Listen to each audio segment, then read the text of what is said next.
Hey guys, welcome to another podcast of Volume 11. I'm João Vilela, and I'm here with the one and only Matteo Mancuso, the probably greatest phenomenon of the whole new modern guitars, and we're gonna talk to him about how he got. I'm not even exaggerating, okay? So we're gonna talk about how that came to be. And Matteo, it's an honor having you. I'm gonna do a very brief Thank you. introduction. You're a great Italian guitar player that has called the attention for having really fluent, smooth, great playing and technique.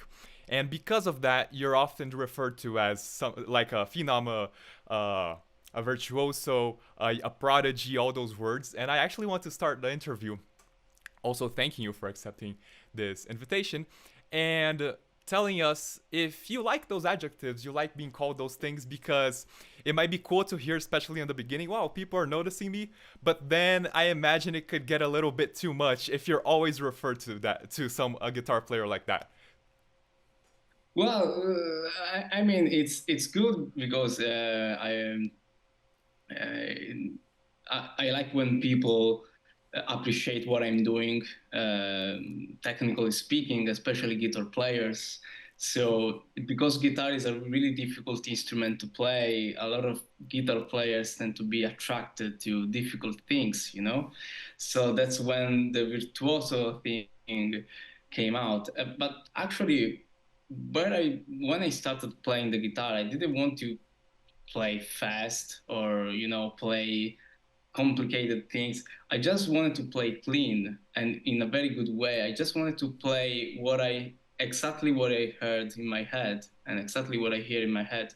So that's why I worked on my technique because back when I was starting, especially when I was studying a lot of classical guitar, I really paid attention of a lot of things, economy of motion, proper right hand and left hand technique and position and everything. But that's what every other player needs to do, especially like if you play piano or keyboards, if you play mandolin and other instruments, you need to work on technique in order to play the repertoire. But we tend to separate these things. Like playing guitar sometimes is like if you want to play with feel, it needs to be without technique. If you want to play without feel, you need to play with technique. But actually, there's not this separation with other instruments. You need to just play your instrument as better as you can. That's why we study technique in order to get our ideas flowing in the best way possible. So yeah, virtuoso. I mean, I like it. I don't really like enfant prodige because I'm 27 years old. I'm a grown man. I'm not a kid anymore. So yeah, there are still some people that call me enfant prodige, but yeah. Um, well, maybe virtuoso it's a thing, but I mean there are so many other virtuosos out there. I'm for sure I'm not the only one. So yeah, especially on the guitar. Yeah, that's great. And I think it's funny how you're saying that you like the technical aspect of it without differentiating the feeling, right? Because the guys that we say are feeling guitars, guitars that has feel, like David Gilmour, BB King, those guys also use techniques like bends and vibratos and slides, and they're also techniques, right? They're not the fast techniques, but they're also techniques nevertheless. Yeah, but also when you hear a lot of notes, like for example Bach, nobody says to Bach, yes, only technique. You Yeah, can or Vivaldi, right? play with. Those guys that also play really fast songs. Yeah, or Paganini. yeah, if you hear a piece like by Leeds or Debussy, for example, you need to have technique in order to get uh, on that level of expression because technique is not only mechanical playing, is also expression, is also being able to produce a note with a good quality of sound. That's also technique for me and not only fast things. People tend to confuse these things, and when you think about technique you only think about fast playing, but technique is not only that. So Yeah, yeah. yeah, exactly. well-tuned bend will also be a kind of technique, right? Fast or slow vibrato will also be a kind of technique. And with that being said, you having started on the acoustic guitar, were those was that the basis of all your studying? Because not only do you play it with the whole finger kind of thing instead of the pick, but I feel like there would have also been a great challenge and difficulty along the way of transferring the knowledge you had from the acoustic guitar to the electric because of the string tension, the material is different, the scale size, and all those things.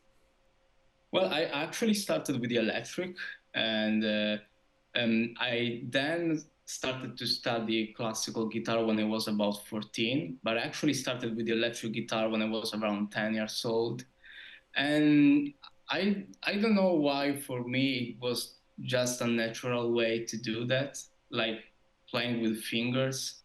And I started with fingers. I said in many interviews, I started with fingers because I saw always my father playing classical guitar when I was at home, and he was playing with fingers. And I just thought that every guitar was meant to be played with fingers. I didn't know that you should use a pick with the electric and fingers with classical. I didn't Yeah. know about this difference. So that's why I started with electric guitar. I started with you know a lot of rock bands like Led Zeppelin, AC/DC were a big thing when I was a kid. Jimi Hendrix, of course, was kind of my big influence at the start. And then, the first thing I noticed that was hard with fingers was producing the right sound, actually. Because back when I started, I didn't know about nails. So I was only using my flash in order to play the string, and the sound was too dark, was too muddy. Okay. So I started to experiment with nails once I started studying classical guitar.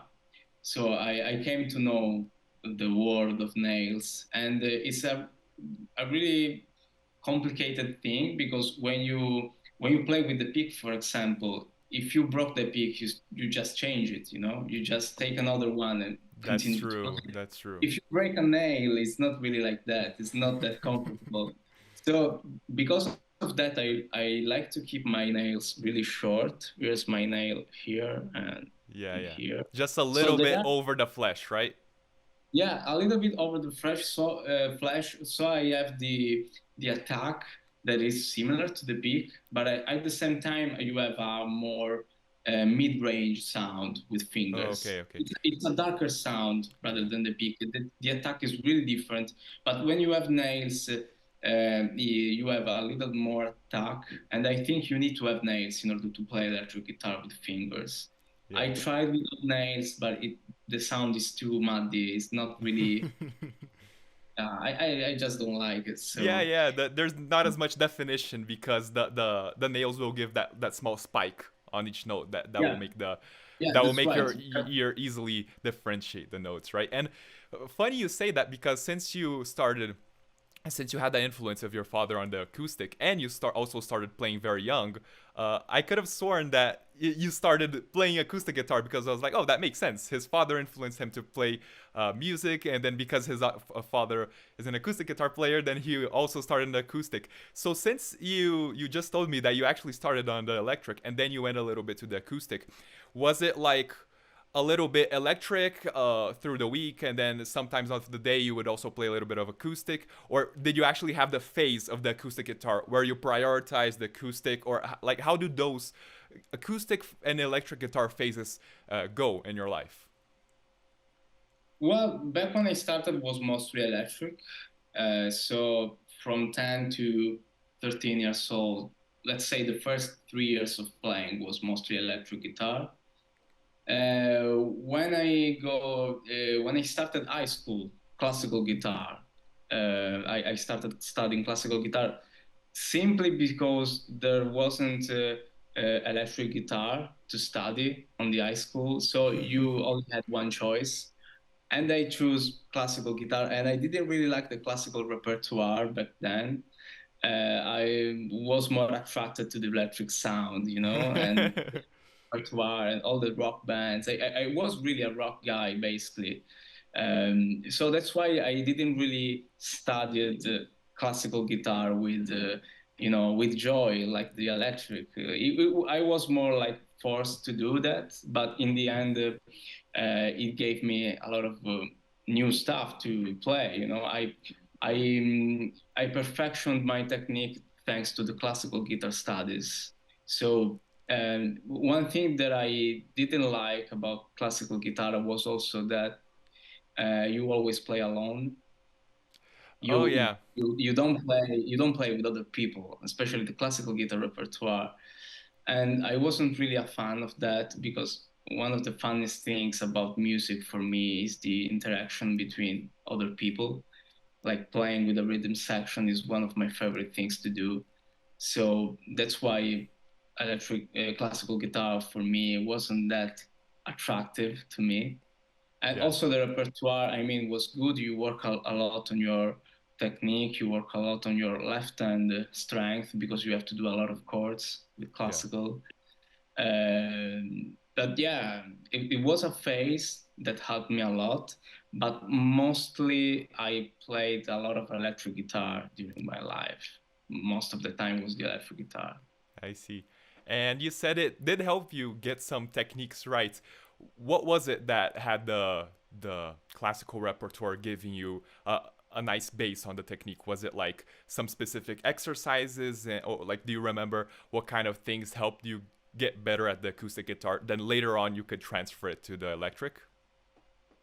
Well, one of the most important things was producing a good sound from the start. I think with the classical guitar, you need to have a good sound on your own. The Yeah. guitar will not No help you. effects, no amps, right? No Nothing like that. effects, no pedal boards, no amps, and the electric player tend to think too much about gear. We tend to think too much. If the sound, if I don't like the sound, that means that I have to modify something on the pedal board or I have to change amp. But most of the time, you can pretty much adjust your sound by um, playing in a different way or Yeah. study more the production of the sound. Yes. So that's what classical guitar helped me a lot achieve that. So even the to keep your why I keep my nails short. Because they are more comfortable, first of all, but also because of the sound. Because if you have longer nails, you have a different sound, Yeah. and Your sound, and from what you told us, is a mixture of nail and flesh, right? To have the yeah, attack yeah. of the nail and the body of the flesh. Yeah, and also the way you shape the nail, it can produce a different sound. So that's what I learned with classical guitar, and it helped me a lot to produce a better sound from the start without touching anything from pedal board to different guitars. Yeah. That's why tone is in the hands. It sounds like a banal thing, but really tone is in the hands. So and another thing was also left hand strength, because we electric guitar players we tend to solo a lot. We don't do a lot Yes. of chords. We solo a lot. We concentrated a lot on soloing. But True. actually, classical guitar has a lot of polyphonic things. So you have to do a lot of chords. You have to do a lot of arpeggios, and that kind of workout helped me a lot to achieve left hand strength. So yeah, these two things were the most helpful. That is so great. And on your fingers only playing style, what would you say is harder playing only with fingers, and what would you say is easier? Well, it's easier for sure to skip strings and playing different arpeggios. Like I always say that the advantage you have with fingers is that you are able to play the chord shape. Sometimes when we have like different chord shapes, and if you want to play them with the pick, it's almost like one note per string, Yeah. and you can sweep pick, but you don't have the same control if you have like four different strings and every finger on the string, Yeah. you have much more control with that because you can choose whatever order you want. You can start with whatever string you want. Yes, So yes. fingers are better if you want to play on different strings, but it is a little bit harder to play on the same string. So, for example, if I have to alternate on the same string and I have to do this kind of movement, or three sometimes, I use ring, medium, and index most of the time. I had to work a lot on that. And with the pick is a little bit easier. You have a little bit more control over the same string. Yeah.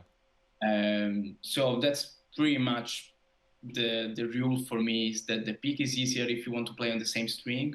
Take for example all the like Malmsteen, Paul Gilbert kind of runs, like three note per string, shred, 80s kind of stuff.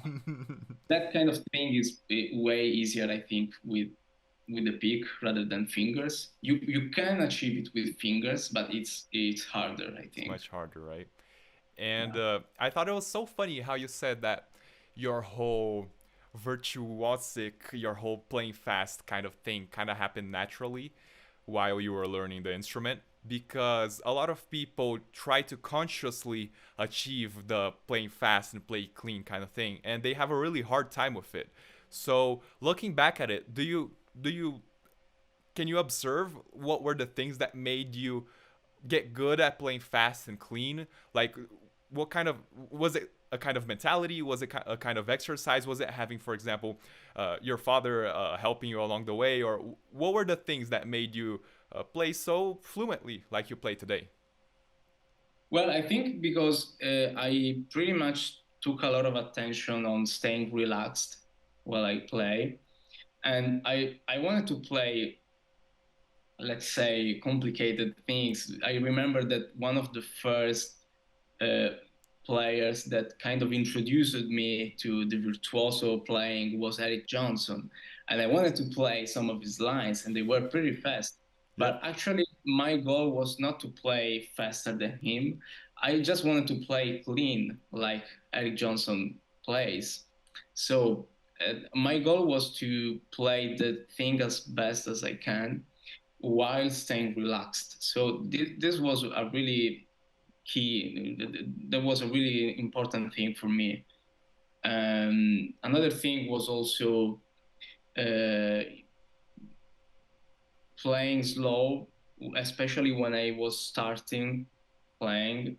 Um, the first hour of playing is always slow movements, especially in my practice routine right now. I always pay attention to uh, practicing slow and then get to the speed, but Yeah, yeah, it needs to happen with time because when you practice slow, you hear a lot of details that you can't really hear when you play fast. yeah, So in order to get these details at 100%, you need to play really slow at the start, and that's what I was doing basically from the start. yeah, And of course the more I was playing, the more I got consistent with that. But I think, yeah, the main two guys that kind of introduced me to the shred playing, let's say, were Eddie Van Allen, first of all, and Eddie Johnson. These two were, yeah, still one of my favorite players. Yeah. yes, yes. Great, great names. And when you say slow, you mean like you can play even faster than you could if you just warmed up a little bit and then ramped up the speed, but you consciously tell yourself I'm gonna start playing like really slow even though I can play faster just to get all those small details right. Is that it? Yeah, yeah, but in reality, if you can play fast, that doesn't mean that you can play it slow. Because sometimes when you play slow requires a little bit more control, especially when you're playing legato stuff. Yeah. When you're playing slow, sometimes it is harder to do that rather than just shredding without tempo. Sometimes it's harder to do to do a phrase with a slower tempo but on time rather than do it fast. So that's why I'm always trying to study on different tempos because people always think that faster means harder, but actually it isn't. Sometimes there are things that are actually harder at a slower tempo rather than a faster tempo. Yeah. Yeah. And because you said a little bit about Van Halen and Eric Johnson, I'd like to know your guitar influences and your guitar phases throughout your life. Were you a guy, because you said it also a little bit, Jimi Hendrix and Led Zeppelin, AC/DC, were you a guy that stuck to listening to the same things? Like, would you still listen to AC/DC, Led Zeppelin, those guys, or are you a guy that is always seeking new influences?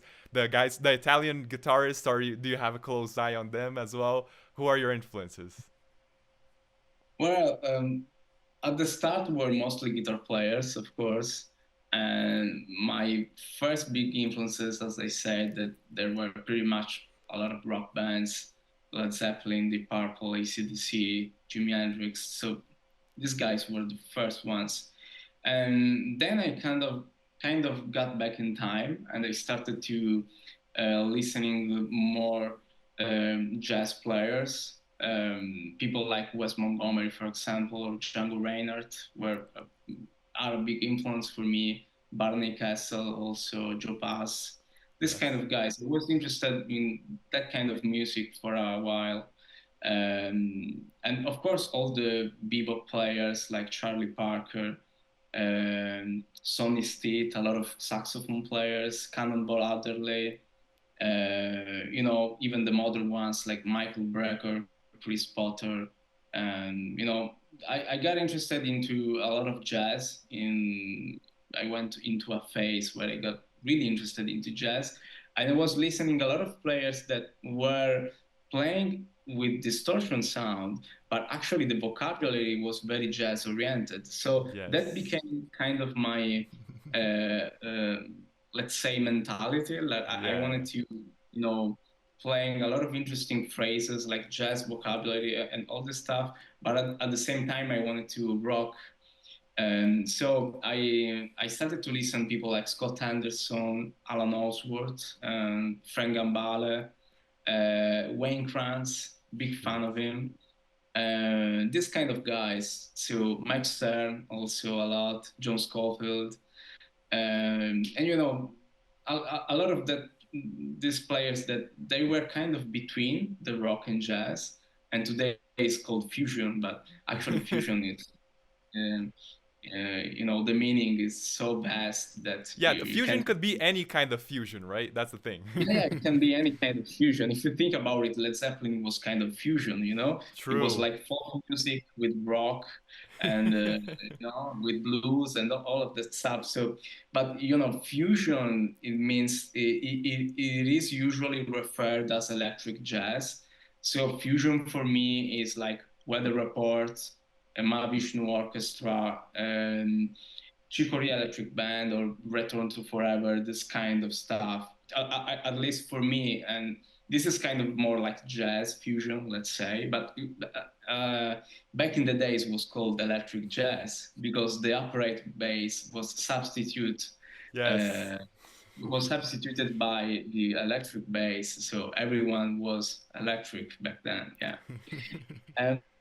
Yeah, so I kind of got interested in this stuff, and then right now I try to listen to stuff where the guitar is not the main protagonist. Mm. We guitar players tend to have this tendency to listen too much of our colleagues.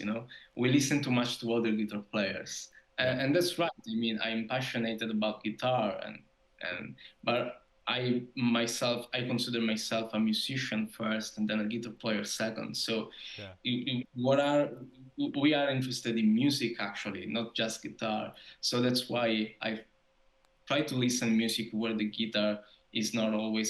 Sometimes I listen to music where the guitar is just not there. Yeah. There's no guitar. Like Yellow Jackets, for example, or Weather Report are a perfect example. They are one of my favorite bands, but there's no guitar player there. And Yellow Jackets is another example. Jacob Collier is a perfect example of an artist that interests me a lot. He's one of my favorite artists right now, and you know, the guitar is not for sure the main protagonist on Yeah. Jacob's music. So, yeah, I try to listen everything so I can have like more creativity with the guitar. If you only listen to guitar players, you will think about music in a too guitaristic way, let's say. So that's why it's important to listen a lot of music. Yeah. And it's so awesome that many of those names you said, like Chick Corea and all those fusion guys, you play their songs with snips, you do rearrangements, and so it's clearly an influence on you and the guys. But what catches me the most attention is to think what makes you guys inspired to do a rearrangement of a song. How do you guys look at a specific song? Oh, we're gonna do Spain.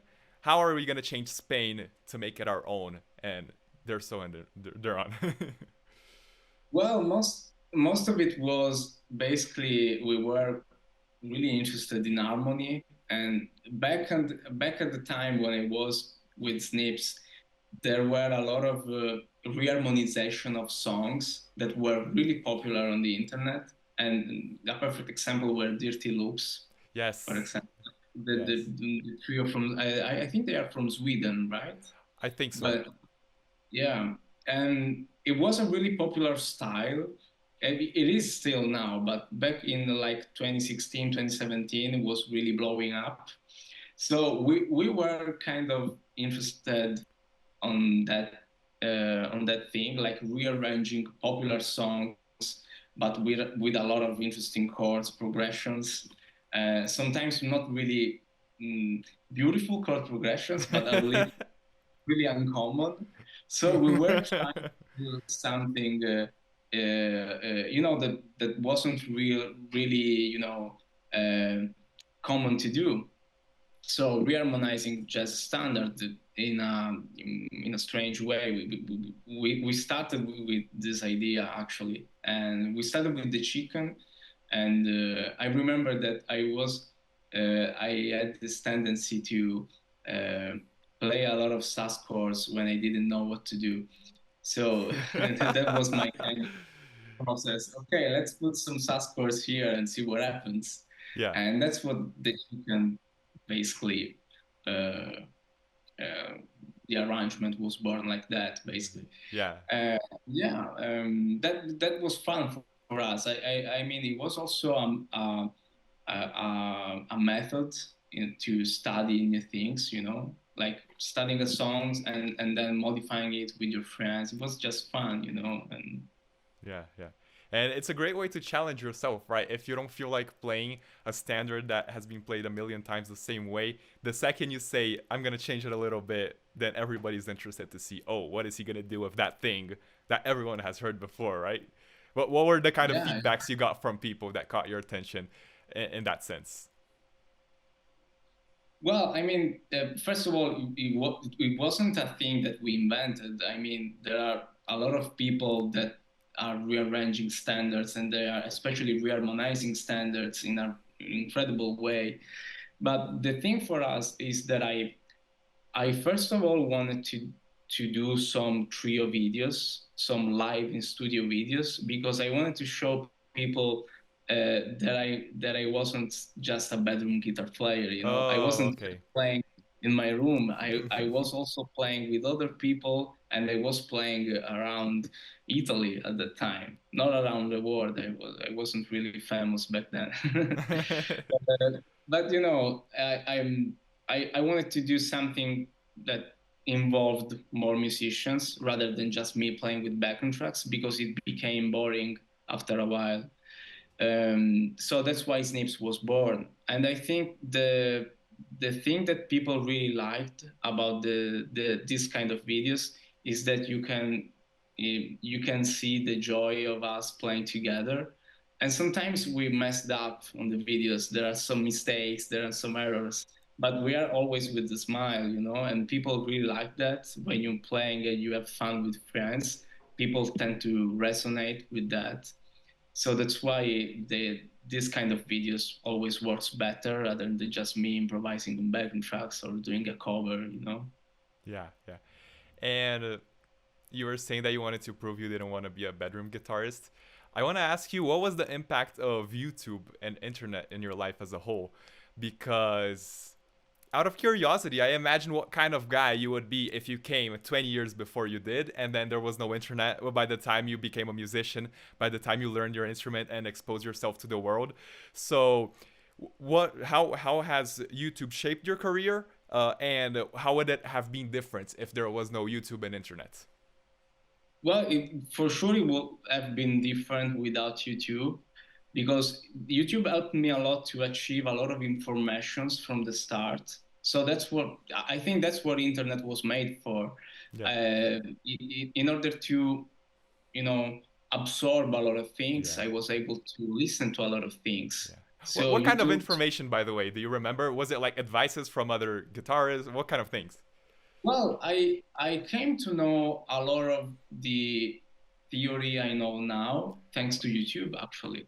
So I discovered the like modal interchange or modes Yes. or the secondary dominance, all this kind of stuff. I discovered them through YouTube. So all my theory knowledge was also because of the conservatory, but even before the conservatory, I came to know these things thanks to YouTube. And I also, learned a lot of things thanks to YouTube because I can slow down the videos and I can hear better what's happening maybe on a live session or on a recording. So it was such a powerful tool, and I immediately realized that because I knew a lot of things when I was like 20 years old, and my father said to me that when he was 20, he barely knew like the half diminished chord, he really didn't know a lot of things because back then you really need to go live to see people. Now you can go on YouTube or on their website or on their Instagram page and you hear a lot of things. We are much more exposed to music. So that's why it's simple to achieve information now. But on the other hand, I mean, without YouTube, it would be much different, of course. But the thing is that I think a negative thing is the attention span we have now Yeah. because we have so many inputs, so many new music to listen that sometimes you can easily like burn out of new things. Back then was like, okay, I bought these three albums and I will listen them for the next 3 years. So you have without internet, I think back when they were only vinyls and CDs, and you have to buy them to listen them. I think there was maybe a stronger connection because you can listen only just a few music, but you are more connected to it. Right now, we listen too much music, and we are not really connected to any of of what we listen. And I think to counterpart that is that I think it's better to listen like less music, but in a more deep way. So that's why I'm really a fan of not listening just one song from an album, but listening the whole album in the exact order, because an album is an experience from start to bottom. So you need to go through all of that in order to being able to speak about an album. And Yeah. most of the people right now, they listen just one or two songs and okay, this album is incredible or this album sucks, but you are not listening with attention Yeah, anymore yeah, because it's harder right now. So yeah. yeah. And also, in that sense that people aren't having much of an experience, how do you feel you will mold your guitar playing and your compositions? Like, for example, you had the Journey as your first big release, right? To say to people, Yeah. okay, this is how I'm gonna sound. in a very different ways throughout my life. This is how I sounded, and this is what I want to show, that I have all this influence. That why it has so many different songs with so many different takes on it. And then going forward, and also comparing to the journey itself, how would you say Matteo Mancuso will position himself in terms of offering his music to the world?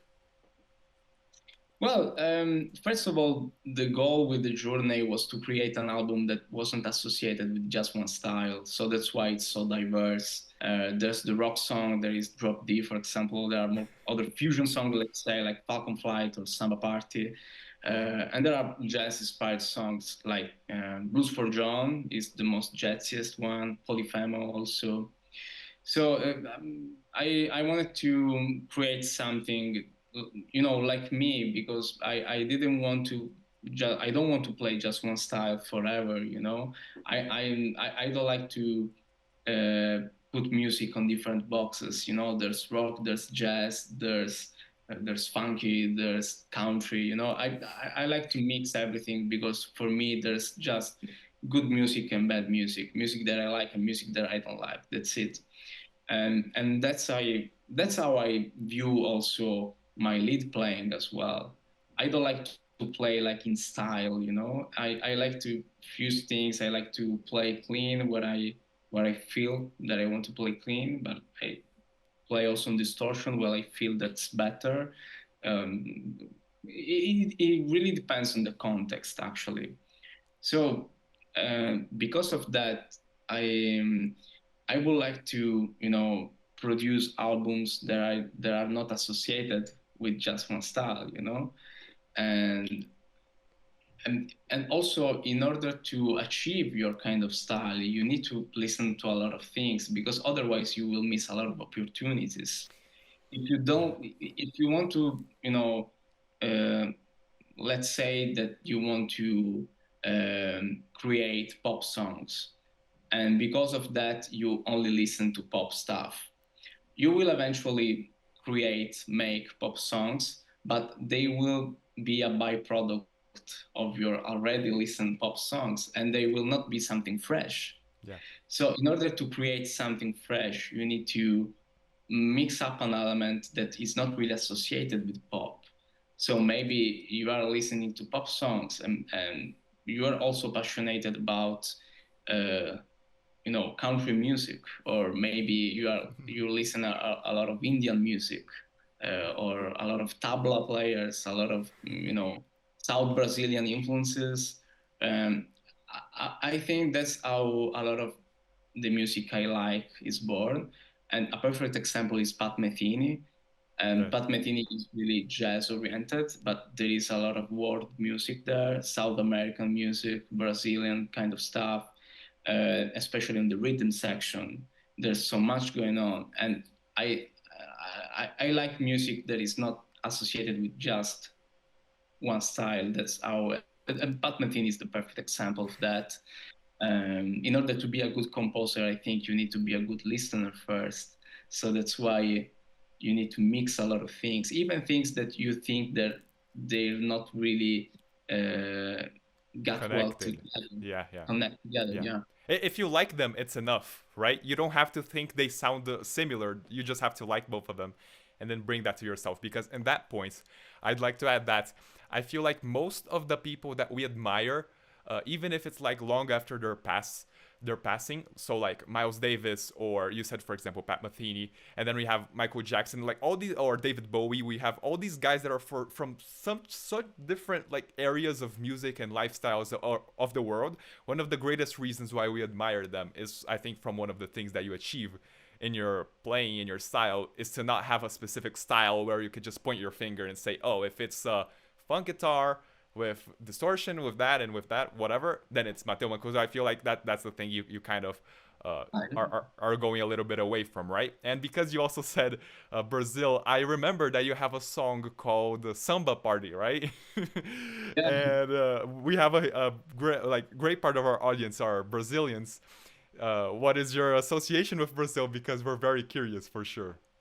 Well, there's not really a musical association with that song. There's nothing Brazilian in it, That's what I actually. thought when I was hearing. I was there like, wait, is he trying to describe samba through his years? I don't really hear the samba, but yeah, go. It was just a fun name to me, so it was kind of an inside joke between the musician I play with, and then it started like that. And there's the actual theme of the song. When I started the demo production, I founded a loop in Logic that was kind of Brazilian-like, let's say. But A actually, when logic? What do you mean? sorry, there was I use Logic Pro as my Okay, okay. I thought you I thought you mean there was a logic behind it, not the program logic. I see what you mean. yeah, yeah. So I use a drum loop in Logic.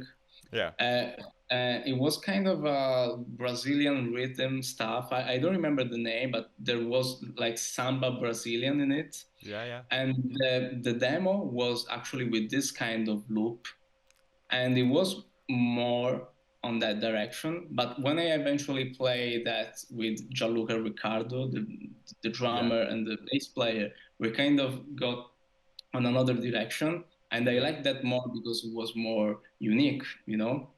And so, but it stayed samba party because it actually started as a, let's say, samba tune.